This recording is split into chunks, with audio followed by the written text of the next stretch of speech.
1 Johannes 1 vanaf vers 5 tot by hoofstuk 2 vers 2. Ons gaan voort met ons reeks oor wat daarop gefokus is om toerusting te gee om 'n getuie vir Jesus Christus te wees. Wat is die dinge wat belangrik is om 'n getuie te wees vir Jesus Christus? Ons het begin en ons het geluister, daar moet 'n bereidheid wees om die evangelie te verkondig. Daar moet die regte gesindheid by jou wees. Dominee Pieter het dit in die eerste preek uitgelig. In die tweede preek het ons stilgestaan by om die evangelie te kan verkondig, moet jy die woord ken. Het is belangrik om die woord te ken, sodat jy met mense oor die woord kan praat. Vandag staan ons stil by die gedagte van hoe belangrik 'n geloofwaardige lewe is vir die getuienis van die evangelie. Dit help nie net, jy het die regte dinge om vir mense te sê, maar jou lewe wys nie en getuig nie van daardie boodskap wat jy verkondig nie. So ons lees vanmôre saam met die Here se woord uit 1 Johannes 1 vanaf vers 5 tot by hoofstuk 2 vers 2. En dit is die verkondiging wat ons van hom gehoor het en aan julle verkondig. God is lig en geen duisternis is in hom nie. As ons sê dat ons met hom gemeenskap het en in die duisternis wandel, dan lieg ons en doen nie die waarheid nie. Maar as ons in die lig wandel soos hy in die lig is, dan het ons gemeenskap met mekaar en die bloed van Jesus Christus sy seun reinig ons van alle sonde. As ons sê dat ons geen sonde het nie, mislei ons onsself en die waarheid is nie in ons nie. As ons sondes bely, hy is getrou en regverdig om ons die sondes te vergewe en ons van alle ongeregtigheid te reinig. As ons sê dat ons nie gesondig het nie, dan maak ons hom tot 'n leienaar en is sy woord nie in ons nie. My kinders, ek skryf hierdie dinge aan julle, dat julle nie moet sondig nie. En as iemand gesondig het, ons het 'n voorspraak by die Vader, Jesus Christus die regverdige. Hy is 'n versoening vir ons sondes, en nie alleen vir ons nie, maar ook vir die van die hele wêreld. Dit is die woord van die Here. Geliefdes, ons gaan by hierdie hele gedeelte stil staan in die prediking. Ek gaan nie 'n spesifieke teksvers uitlig nie. Kom ons bid nou saam.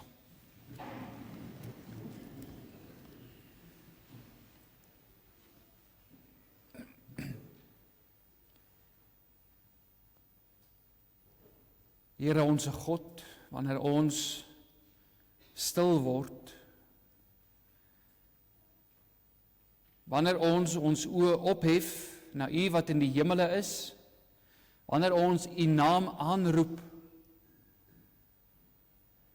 dan is dit met 'n bewustheid van wie U is en wie ons is.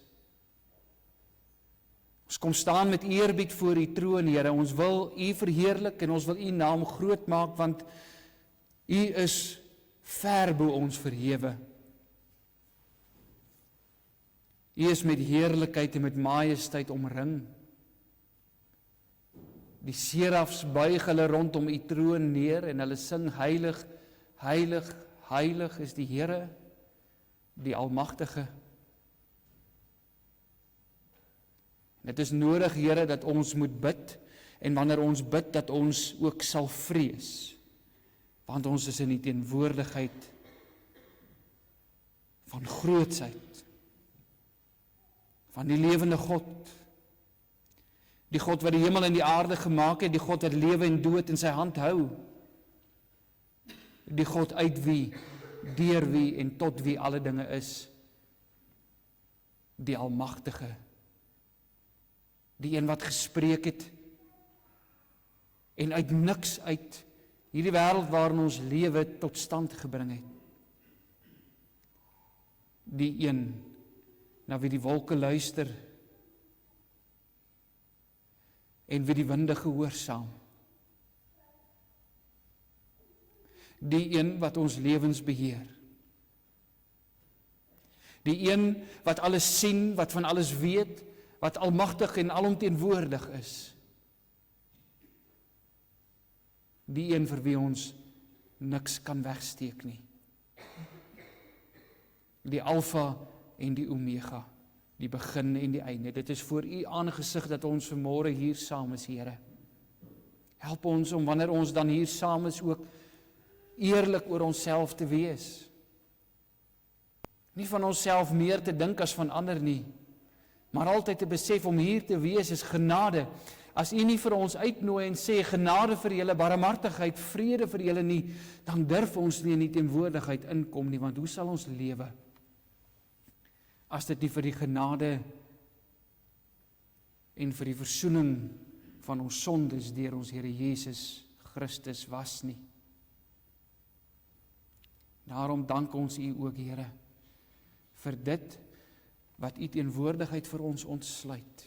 Dat Jesus Christus gesterf en uit die dood uit opgestaan het, sodat die voorhangsel geskeur het, en ons nou met vrymoedigheid U teenwoordigheid kan betree.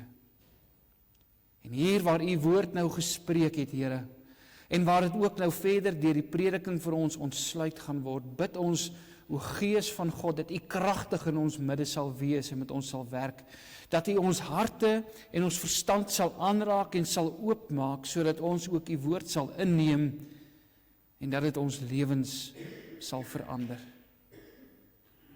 Dit bid ons in die naam van ons Verlosser en ons Koning, Jesus Christus. Amen.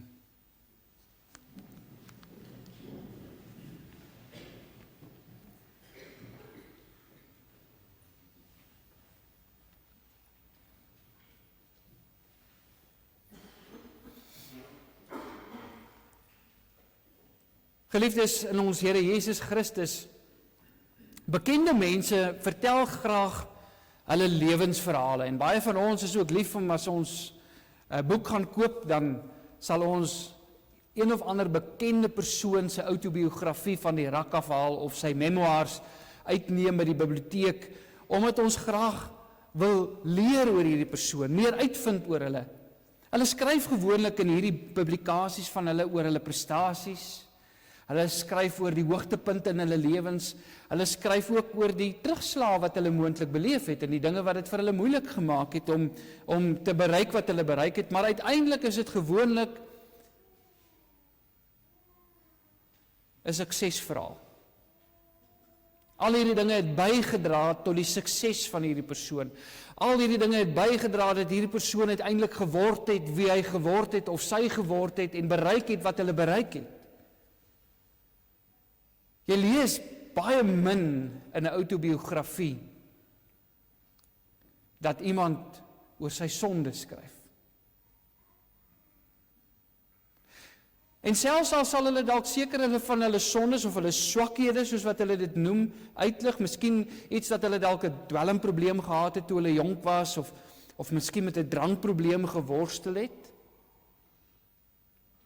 dan sal dit gewoonlik in so 'n autobiografie op so 'n manier aangebied word, dat dit dikwels, dat die oorwinning oor hierdie probleem, dikwels ook as een van die prestasies van die persoon uitgelig word. Ja, hy het hiermee gesukkel, maar hy kon dit oorwin. Nou, een van die vroegste en invloedrykste autobiografiese werke in die westerse wêreld is heeltemal anders as 'n moderne autobiografie. Die belydenisse van die kerkvader Augustinus, wat reeds teen die einde van die 4de eeu na Christus geskryf is en wat vandag ook nou in Afrikaans beskikbaar is en gelees kan word. As jy dit al ooit in jou lewe gelees het, dan word jy getref deur die rou eerlikheid wat jy na die boek aantref. Augustinus skryf nie sy belydenisse as 'n jong, pasbekeerde man wat nou net bewus is van hoe sondig hy was, maar nou het hy tot bekering gekom en nou gaan hy die Here dien en nou gaan hy alles gee om te doen wat die Here van hom vra nie. Hy skryf dit as 'n volwassene van omtrent 45 jaar oud. Hy skryf dit as 'n prominente kerkleier op daardie stadium. Hy is al reeds iemand wat groot opgang in die kerk gemaak het. Maar as jy sy verhaal lees, as jy sy belydenisse lees, dan is daar geen voorgee in daardie belydenisse nie. Hy skryf eerlik oor sy sonde. Sondes soos sy trots, sy seksuele sondes, sy losbandigheid, sy verkeerde gedagtes, sy verkeerde begeertes, die dwaallere wat hy aangehang het, die selfgerigtheid wat daar in sy lewe was en steeds is. En sy doel is nie om sensasie te skep nie, want kyk, party mense sit dit mos nou in hulle boeke, want dis mos nou lekker goed om te lees, want nou het ek iets om oor te praat. Het jy geweet, hierdie ou was so en so en so gewees? Hy soek nie sensasie daardeur nie, maar hy skryf dit neer sodat mense God vir sy genade kan verheerlik, die genade wat hy in sy lewe beleef het. En daarom is dit nogal opvallend. Hy bely nie, en hy skryf nie net oor daardie sonde wat in sy lewe was, voordat hy tot bekering gekom het nie. Wanneer 'n mens bietjie later in die belydenisse kom, hier by boek 10 rond, dan kom jy by die gedeelte uit waar hy nou al reeds 'n gevestigde Christenleier is. Hy's al lankal 'n Christen, het lankal tot bekering gekom, maar hy's nog steeds dood eerlik oor homself. Hy skryf, wanneer ek sleg is daar niks anders as om aan U te bely nie, behalwe dat ek nie van myself hou nie.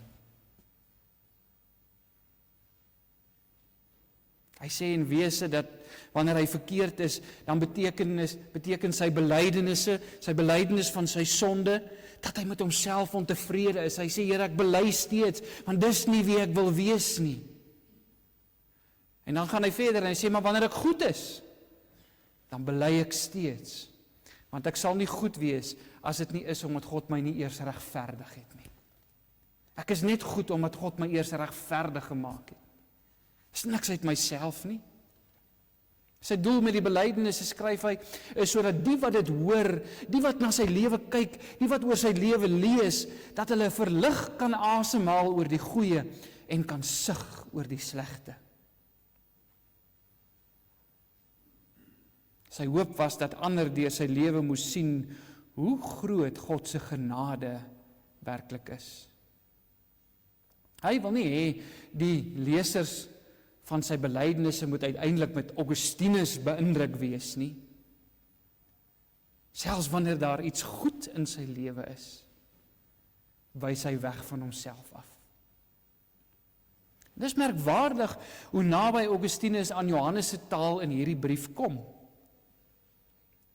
Die Christen is nie iemand wat beweer hy het geen sonde nie.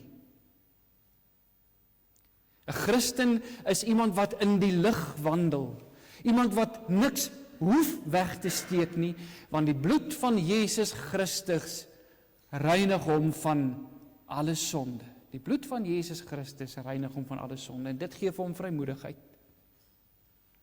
Johannes wys vir ons die waarde van 'n opregte lewe. Dis 'n lewe wat in die lig geleef word. Dis 'n lewe waarin sonde nie weggesteek hoef te word nie, omdat ons hoop in Christus is.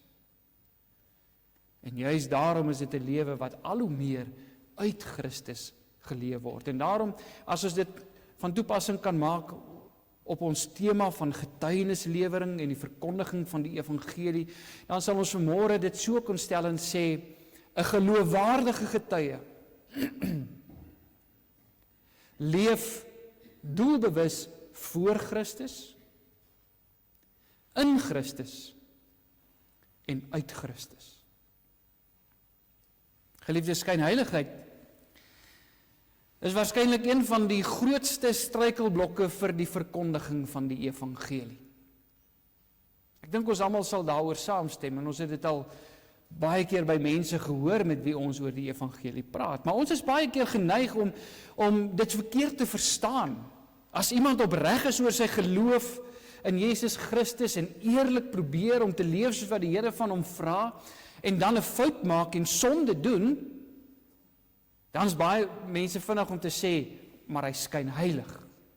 Hy maak ons van hierdie Christen is, maar kyk hoe lewe hy. En tog is dit nie skynheiligheid noodwendig nie. Skynheiligheid is wanneer iemand voorgee om iets te wees, terwyl hy in werklikheid iets anderster is. Dis skynheiligheid. Met ander woorde, jy maak of jy heilig is, terwyl jy dit nie werklik is nie. Jy het maar net die skyn daarvan. Wanneer 'n mens hierdie gedeelte mooi lees, dan lyk dit asof Johannes hier waarskynlik teen die voorlopers van die 2de eeu se dwaalleraars, bekend as die gnostisisme, skryf. Luister 'n bietjie, daar's so 'n patroon wat 'n mens hoor wanneer jy vers 6 en vers 8 en vers 10 lees, en hy begin dit elke keer op dieselfde manier. Hy sê, as ons sê dat ons gemeenskap met hom het en in die duisternis wandel, as ons sê dat ons geen sonde het nie, as ons sê dat ons nie gesondig het nie. Dit klink eintlik hier vir ons asof hy die basiese argumente van die dwaalleraars van sy tyd weergee. Dit was mense wat 'n soort geestelikheid aangehang het, waarin hulle met groot bravade op gemeenskap met God aanspraak gemaak het en gesê het, ons is kinders van die Here, ons het gemeenskap met die Here, ons is heilig. Maar hulle lewens het van die teendeel gespreek. Hulle het groot aansprake gemaak op hulle kennis en gemeenskap met God. Maar Johannes wys dat sulke geestelike aansprake nie van 'n mens se werklike lewenswandel losgemaak kan word nie. Het help nie, jy het al hierdie mooi dinge wat jy sê, maar jou lewe wys iets anderster nie. En Johannes ontbloot hierdie denkwyse en optrede van hulle, en hy sê, as julle so redeneer, dan is julle juis skynheilig.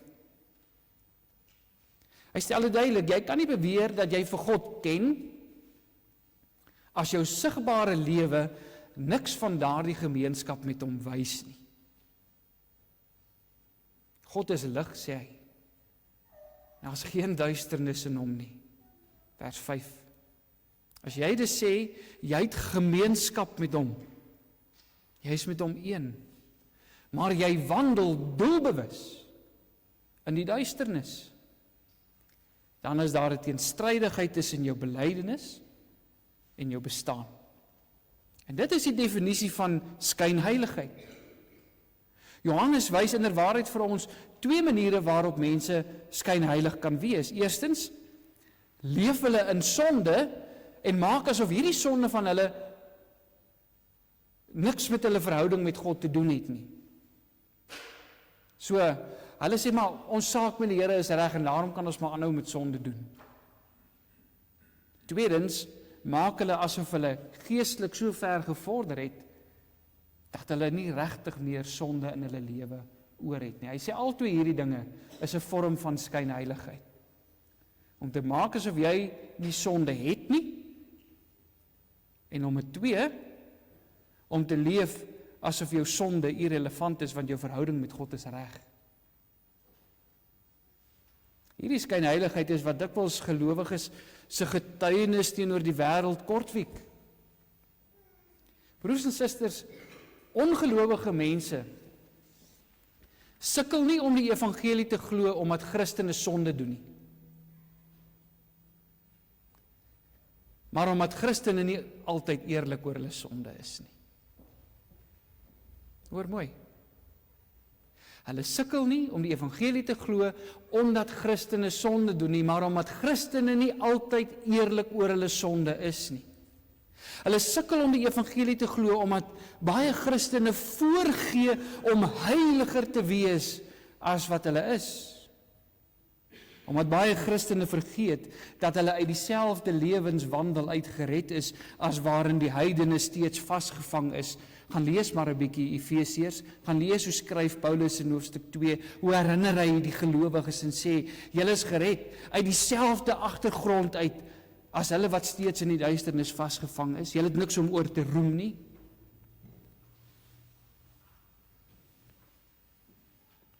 Hulle sukkel om die evangelie te glo, omdat baie Christene Christus met die mond bely, maar met die hand bestry. Ongelowiges vra baie keer, as God dan werklik genadig is, en as hy regtig mense se sondes vergewe, waarom maak julle asof julle nie sonde het nie? Waarom wil julle ons oortuig dat julle eintlik beter is as ons? Hoekom is julle nie dan maar net eerlik oor julle sonde nie? Hoekom het jy nie vrymoedigheid om eerlik oor jou sonde te wees nie? Jy sê dan God is 'n God van vergifnis, van genade. Kom gee jy voor om iets te wees wat jy nie werklik is nie. As 'n mens mooi na Johannes luister, geliefdes, is sy oplossing vir 'n geloofwaardige Christelike lewe nie dat Christene sonder sonde moet wees nie, sondeloos moet wees nie. Die teenstelling wat hy in hierdie gedeelte tref, is nie tussen sondelose mense aan die een kant en sondige mense aan die ander kant nie. Hy tref 'n teenstelling tussen mense wat in die lig wandel en mense wat in die duisternis wandel. En daar is 'n verskil. Opregte Christene, sê hy in vers 7, is mense wat in die lig wandel soos God in die lig is. Wat bedoel hy daarmee? Om in die lig te wees is om daar te wees waar niks weggesteek kan word nie. Dis om daar te wees waar alles van my openbloot is en sigbaar is. Mense wat in die lig wandel, wil nie in die donker nie. Hulle leef doelbewus voor Christus, met ander woorde, voor sy aangesig. Hulle leef, jy het al die Latynse uitdrukking gehoor, coram Deo, voor die aangesig van God.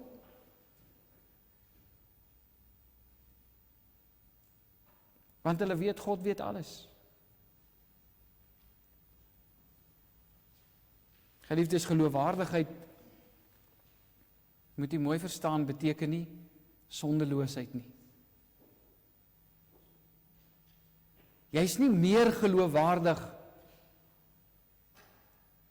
omdat jy minder sonde doen nie. Jy is meer geloofwaardig omdat jy meer eerlik oor jou sonde is. Geloofwaardigheid vra dat ons nie ons sondes wegsteek of dit probeer wegredeneer deur allerhande verskonings nie. Dan mislei ons onsself, sê vers 8. Geloofwaardigheid versag ook nie net my sonde tot byvoorbeeld iets soos een van my swakhede nie. Jy sal ons hoor dat baie mense hulle sondes eintlik versag en sê, "Ag jong, dis nou maar een van my swakhede. Ek sukkel maar bietjie met hierdie ding." En dis eintlik maar net kodetaal om te sê, ek het nou maar vrede gemaak hiermee. Dis nou maar hoe ek is. Opregtheid erken sonde vir wat dit is opstand teen God, is liefdeloosheid teenoor God en teenoor my naaste. Mense wat byvoorbeeld hulle seksuele losbandigheid bloot as 'n swakheid vir die ander geslag, vir die skoner geslag afmaak, is nog nie geloofwaardig nie. Want 'n swakheid is iets waarmee ons simpatie het. Dis amper soos iemand met 'n gebrek. Ons leer om dit maar te verdra. Maar sonde is nie so nie. Ons is eers geloofwaardig wanneer ons daaroor soos Dawid kan bely, soos ons op Psalm 51 gesing het vanoggend, ek was verkeerd, Here, teen U alleen het ek gesondig. Geloofwaardigheid begin dus nie noodwendig met die belydenis van my sonde teenoor my naaste nie, dit sluit dit in, nie uit nie, maar eerstens die erkenning dat my sonde teen God is. As ek werklik geloofwaardig in my getuienis wil wees, broers en susters, dan moet ek nie net eerlik en reguit wees oor die sondes van die ongelowiges waarvan hulle tot bekering moet kom nie. Het ons dink, kyk, en dit is goed, ons moet daaroor eerlik wees. Ons moet vir mense sê, wat is hulle sonde, en hoekom is hierdie sonde so erg, en wat is die uiteinde daarvan as hulle in hierdie sonde volhard, en nie tot bekering kom nie. Maar ons kan nie net eerlik wees oor hulle sondes, en nie eerlik oor ons eie sondes wees nie. Ons moet ook eerlik wees oor ons eie sondes. Ons moet erken dat ons elke dag volkome van Christus se genade, sy vergifnis en van sy reiniging, dit waarvan ons hier lees, afhanklik bly. Die ongelowige moet by my hoor, ek het Christus net so nodig soos wat jy hom het. En die rede waarom gelowiges met hierdie openhartigheid in Christus se lig voor hom kan leef, is omdat hulle elke dag ook in Christus leef. Geliefdes, die rede waarom so baie mense sukkel om eerlik oor hulle sonde te wees, is omdat hulle ware identiteit nie altyd werklik in Christus gevestig is nie. Mense probeer dikwels die indruk van geestelikheid skep, omdat hulle dink hulle waarde in God se oë word bepaal deur hoe goed hulle lewe. Hulle sê hulle is Christene, maar hulle dink Christendom behels ek moet so goed as moontlik wees, want dan het ek waarde. En wanneer dit die teologie is wat ons lewens op 'n onbewuste vlak beïnvloed, dan gaan dit my getuienis oor die evangelie kortwiek. As ek die hele tyd leef asof geestelike prestasie en heiligheid al is wat vir die Here tel, dan struikel die evangelie boodskap van redding deur genade alleen. Want ek verkondig dalk redding deur genade, maar ek leef die hele tyd asof prestasie die belangrike ding is.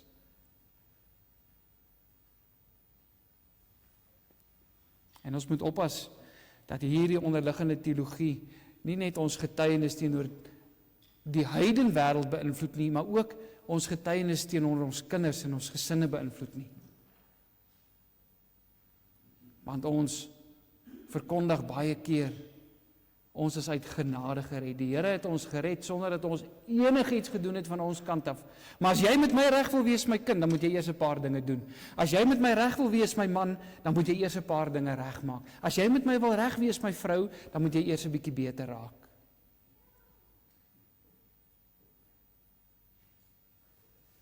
Nee, geliefdes, 'n geloofwaardige Christen vind nie sy waarde en identiteit in sy eie werke nie. Hy hoef nie sy geregtigheid voor ander te bewys om deur God aanvaar te word nie, want sy geregtigheid is in Christus. 'n geloofwaardige Christen vind sy identiteit in Christus se volmaakte werke. Nie syne nie. Sy verlossing is nie uit sy eie geregtigheid nie, maar in Jesus Christus die regverdige, soos wat ons hier lees. Broers en susters, het jy al met mense 'n bietjie gepraat oor Christendom en vir hulle gevra, hoe verstaan jy Christendom? Enige iemand daar buite kan, die gemiddelde deursnee persoon. Gee vir my 'n kort definisie van Christendom. Waarskynlik het u al hierdie antwoord iewers by mense gehoor. Hulle sal sê, Christendom leer dat goeie mense hemel toe gaan en slegte mense hel toe gaan. En as ek dan voorgee om iets te wees wat ek nie is nie, dan versterk ek eintlik hierdie siening van Christendom. Wat sê, goeie mense gaan hemel toe en slegte mense gaan hel toe. Want ek wys eintlik vir hulle, jong, jy moet so goed as moontlik wees. En dis hoekom ek ook maar nie heeltemal eerlik is oor wie ek is nie. Ek gee eerder voor om iets te wees wat ek nie is nie, sodat almal tog net moet dink ek is beter as wat ek eintlik is. Die kern van die evangelie is immers nie dat ek gered word omdat ek beter as ander is nie, maar dat ek gered word ten spyte van die feit dat ek net so sleg soos ander is.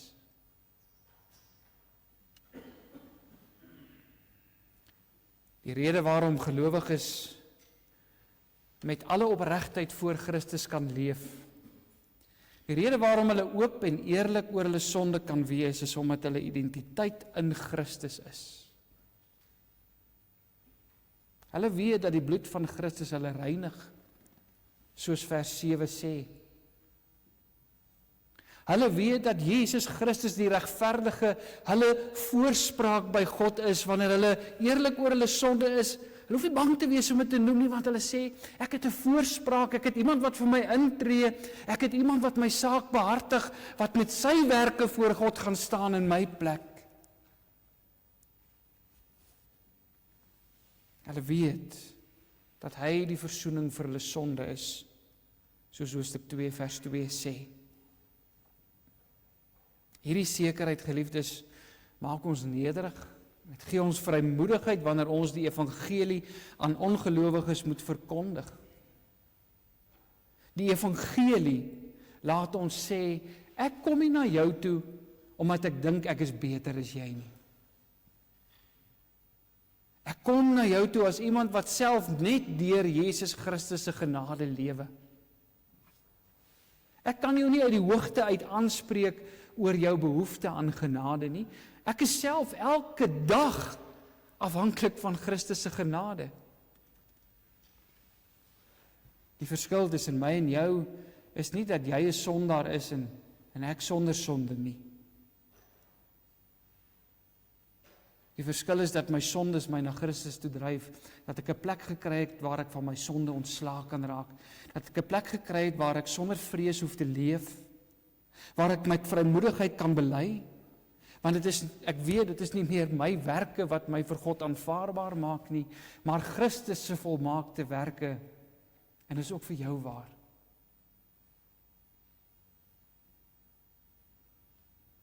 En wanneer die Heilige Gees ons van hierdie nuwe identiteit in Christus oortuig,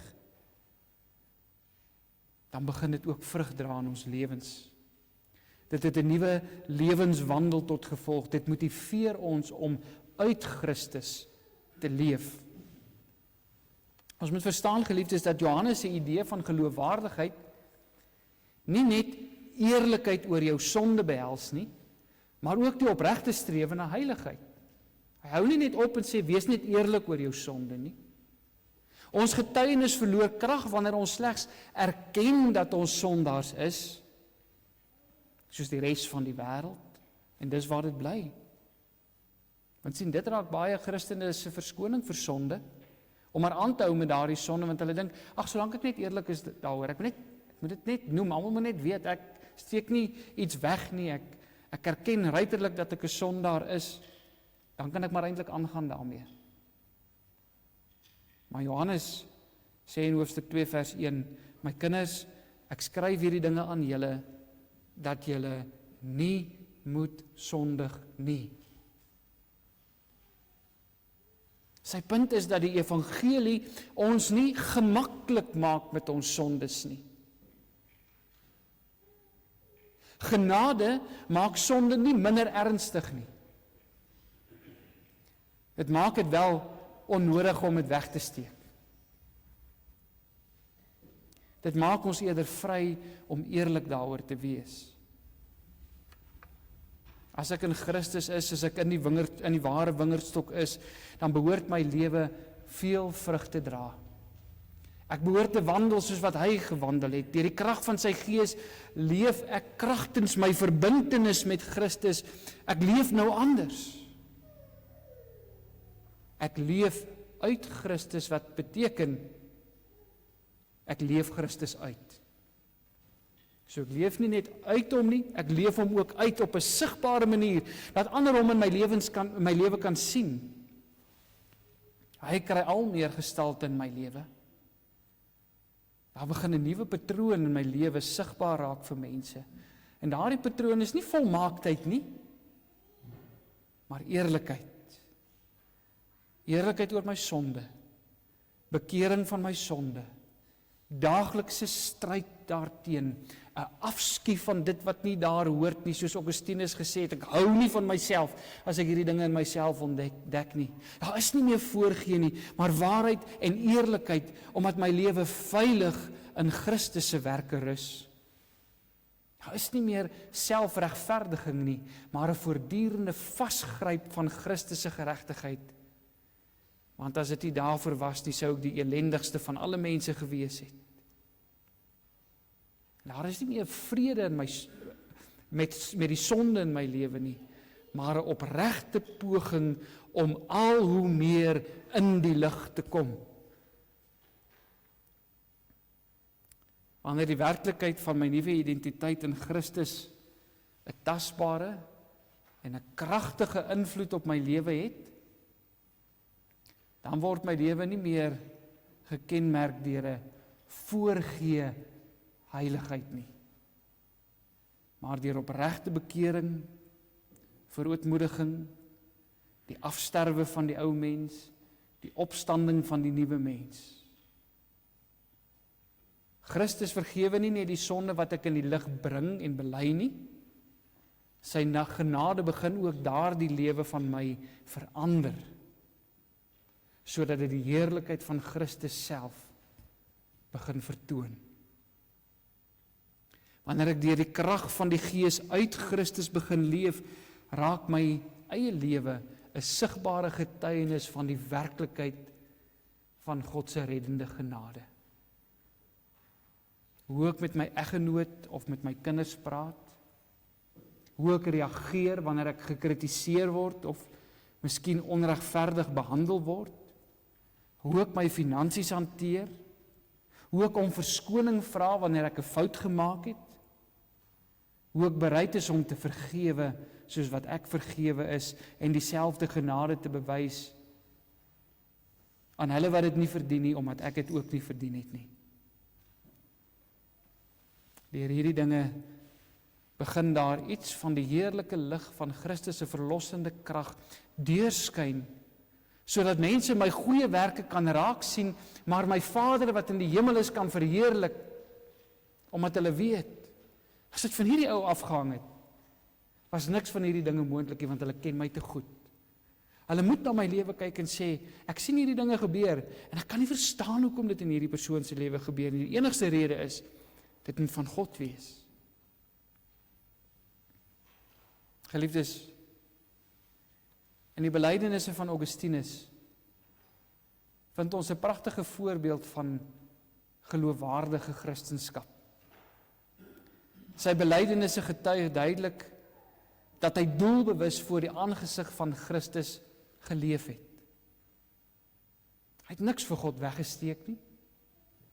En daarom het hy ook nie nodig gehad om enige iets vir enige iemand anders ter weg te steek nie, maar was hy rou eerlik oor sy eie lewe en sy eie swakhede en sy eie sonde in sy belydenisse. Want God weet in elk geval alles van hom. En die vrymoedigheid vir sy eerlikheid was omdat hy duidelik geweet het, sy hoop, sy waarde lê nie in sy morele rekord nie, maar in God se genade wat in Jesus Christus aan hom bewys is. En daarom kon hy ook uit Christus leef. 'n nuwe lewe van bekering, van liefde, van gehoorsaamheid en van toewyding. Sy hoop was dat die mense deur sy lewe sal sien hoe groot en hoe werklik God se genade in Jesus Christus is.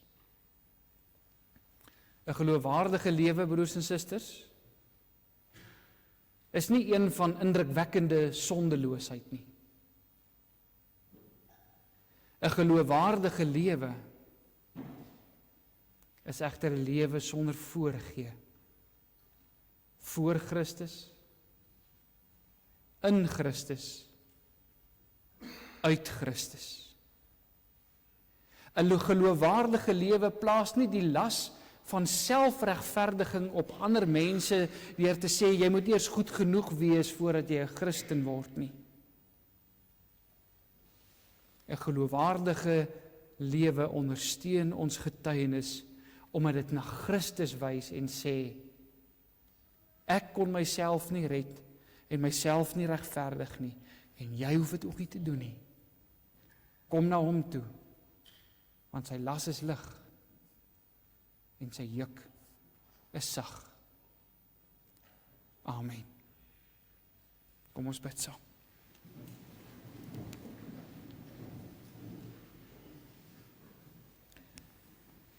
Hemelse Vader, baie dankie dat ons vanmôre hierdie wonder van die evangelie opnuut in ons ore kon hoor weer klink en in ons harte voel resoneer. Here, dankie dat ons hierdeur opnuut met vreugde en met blydskap gevul word en vir die bevryding wat dit bring, sodat ons opreg voor U kan leef, nie sondeloos nie, maar eerlik. En daarom kom bely ons ook vanmôre ons sondes, Vader. Ons kom bely ons swakhede. U ken ons, U weet alles van ons kan vir U niks wegsteek nie. Here, U weet waar ons die naweek was. U weet wat ons die naweek gedoen het. U weet wat ons die naweek gesê het. U weet wat ons alles gedink het. U weet wat ons in die donker gedoen het. En ons kom bely dit vanmôre voor U met soveel verligting. Dankie Here dat dit nie is waaraan U ons meet nie. Dankie dat U ons meet aan Christus en sy werke. Dankie dat ons in hom kan wees, geanker in sy oorwinning oor die dood en in sy volmaaktheid. Help ons om uit te leef, Vader. Help ons om geloofwaardig te leef en dat dit ook ons getuienis teenoor die wêreld daar buite sal ondersteun en die evangelie boodskap gedra sal word deur dit wat mense in ons lewens sien. Ja, dat hulle werklik die goeie werke in ons lewens sal sien, nie omdat dit ons belangrik maak in U oë nie, maar omdat dit wegwys van ons af. Ja, dat hulle die goeie werke in ons lewens sal sien en sê, dit kan nie uit hierdie ou wees nie, dit kan nie uit daaruit wees nie, dit moet van God wees.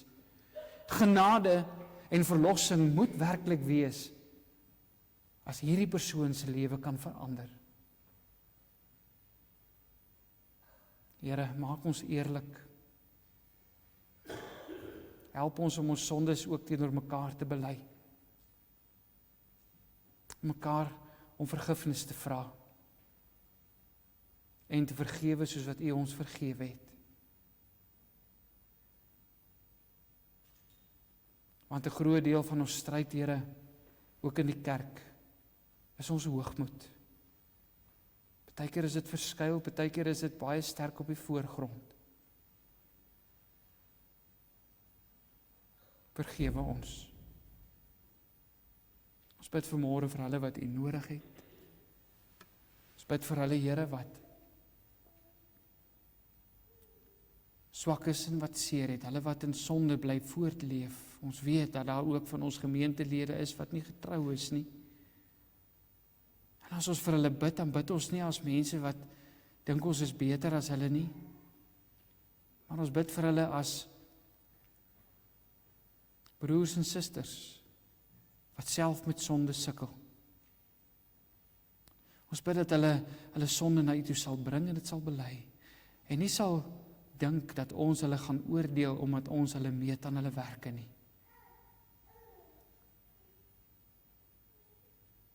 Ons bid, Here, vir 'n land en vir 'n wêreld waarin daar soveel mense is wat in die duisternis vasgekeer is, dat ons lewens ook vir hulle die lig sal laat deurbreek, sodat hulle Christus sal ontmoet. Ons bid hierdie dinge in die naam van ons Verlosser en ons Koning, Jesus Christus. Amen.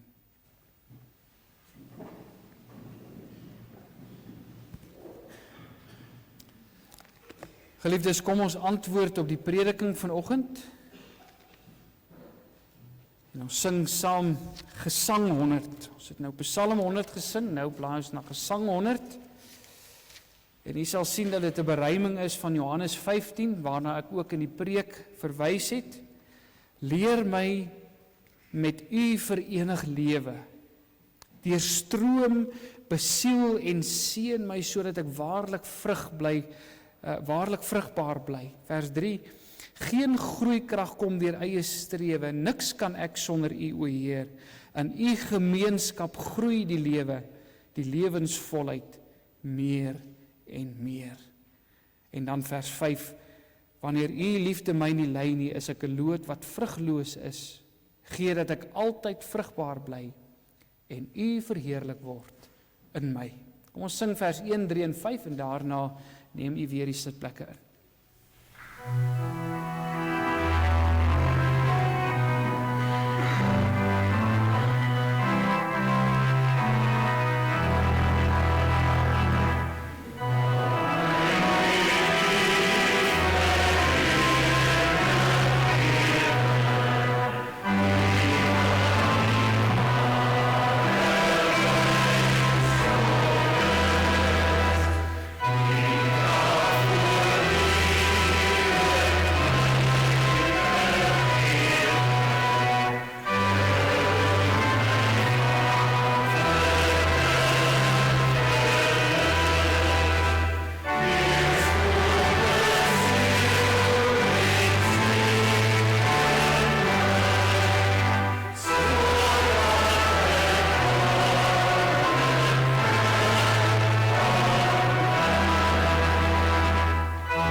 Geliefdes, hoe wonderlik is dit om deur die Here gegroet te word wanneer ons uit sy huis uitgaan en die belofte te ontvang wat dit vir ons moontlik maak om geloofwaardig te gaan leef.